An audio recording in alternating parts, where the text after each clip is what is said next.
Hello student, आप सभी कैसे हैं? आई होप आप लोग बेहतर होंगे।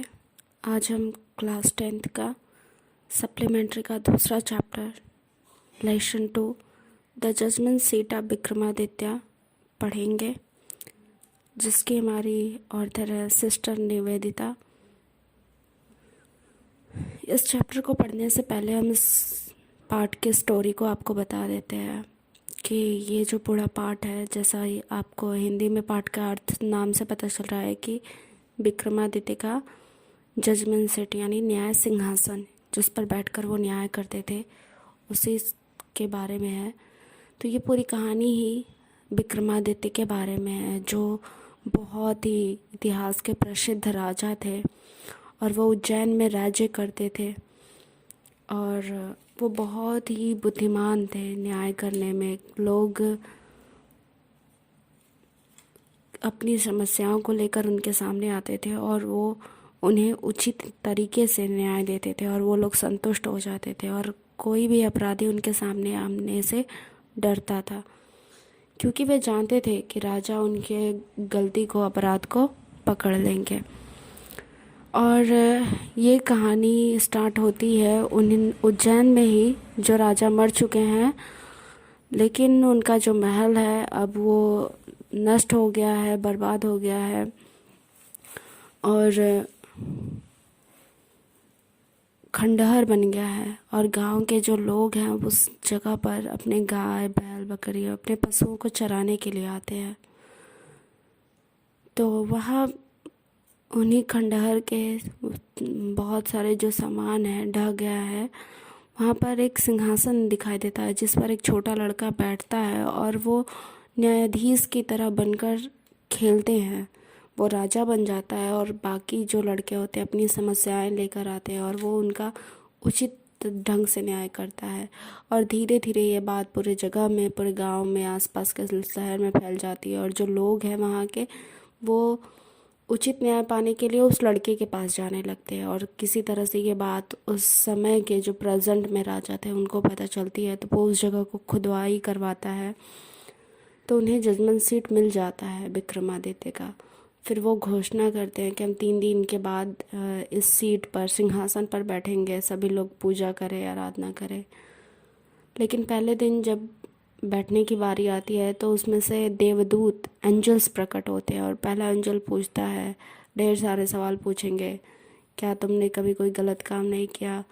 क्या तुमने किसी को हर्ट नहीं किया? ऐसे वर्क करके वो 7 बारी बारी से सवाल पूछते हैं। और लास्ट डे भी जब उनसे पूछा जाता है कि क्या आपका मन इस छोटे से बच्चे के समान है जो आप इस सीट पर बैठने के लायक हैं, तो वो कहता है कि नहीं। और लास्ट वाला जो देवदूत है वो अपने सिर पर सिंहासन को रख कर आसमान में लेकर उड़ जाता है और इस तरह से जो राजा का सीट है, न्याय सिंहासन है, वो धरती पर से हमेशा के लिए गायब हो जाता है। तो कहानी बहुत ही इंटरेस्टिंग है, जब हम पढ़ेंगे तो और भी मज़ा आएगा। तो चलिए हम अपना चैप्टर शुरू करते हैं। देखिए, we are familiar with the name of Vikramaditya. हम सभी, फैमिलियर माने क्या होता है? परिचित। हम सभी विक्रमादित्य के नाम से परिचित हैं। His reason has been taken landmark in the history of our country. Reason माने क्या होता है? शासन।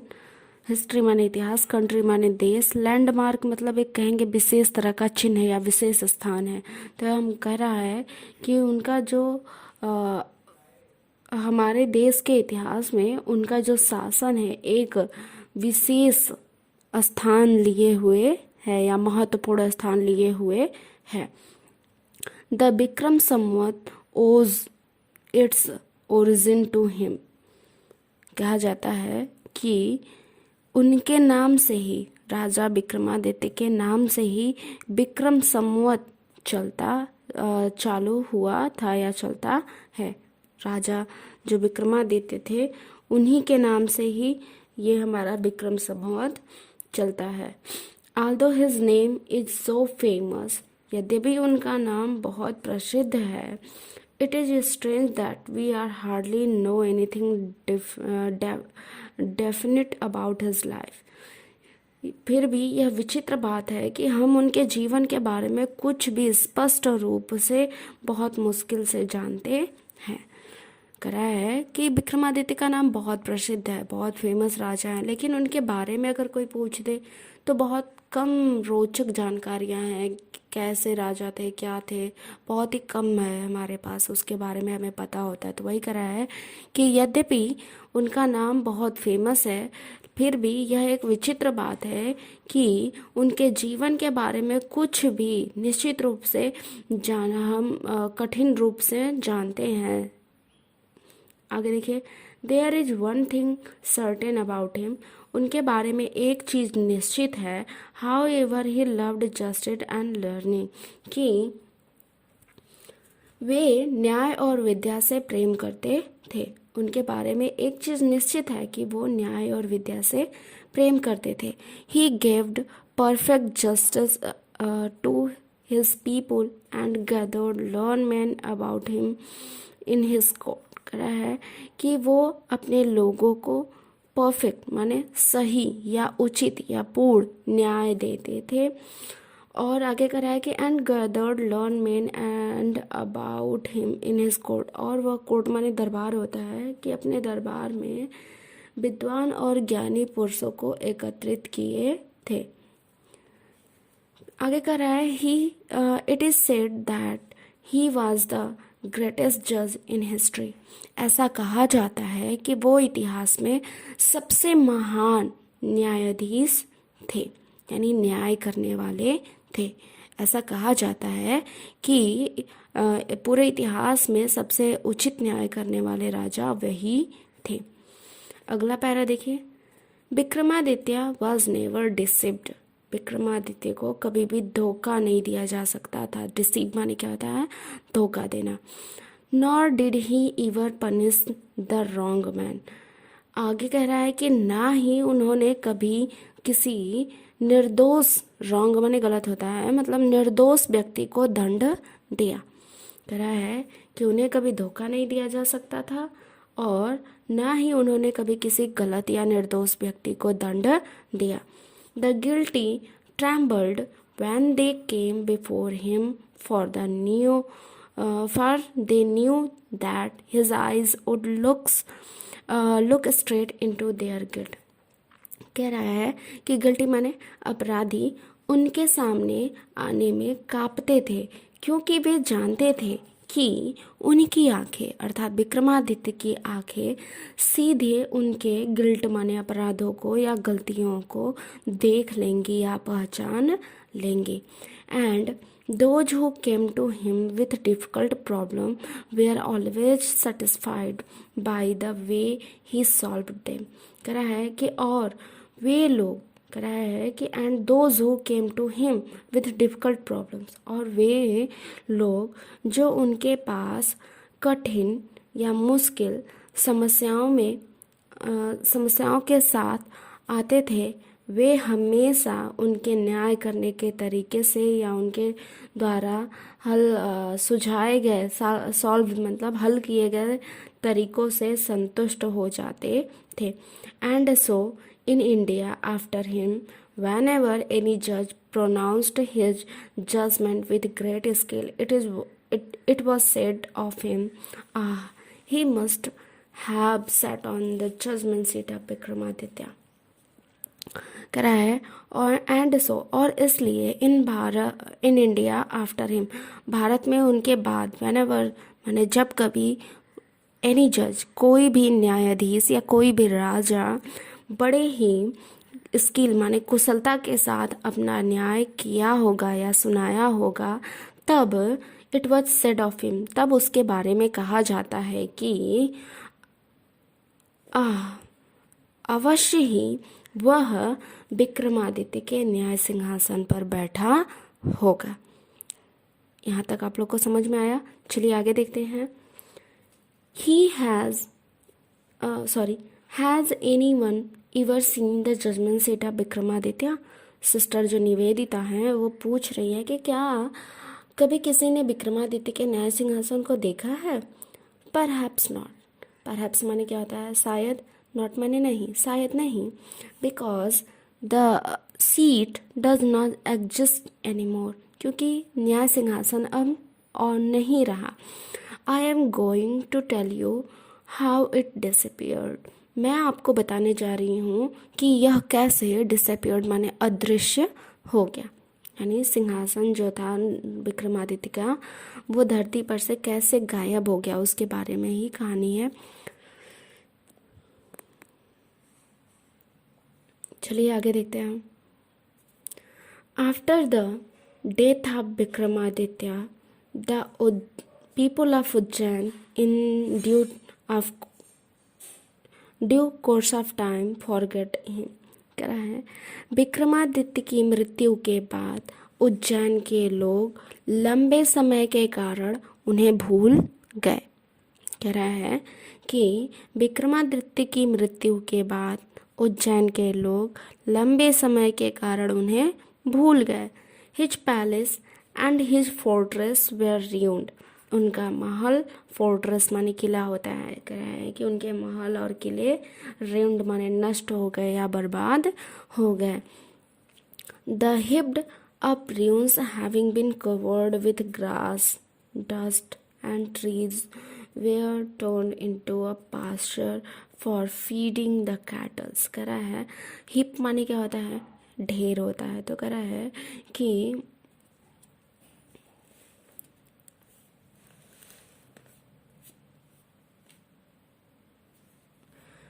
उनके महल और किलों के जो हिप माने ढेर थे,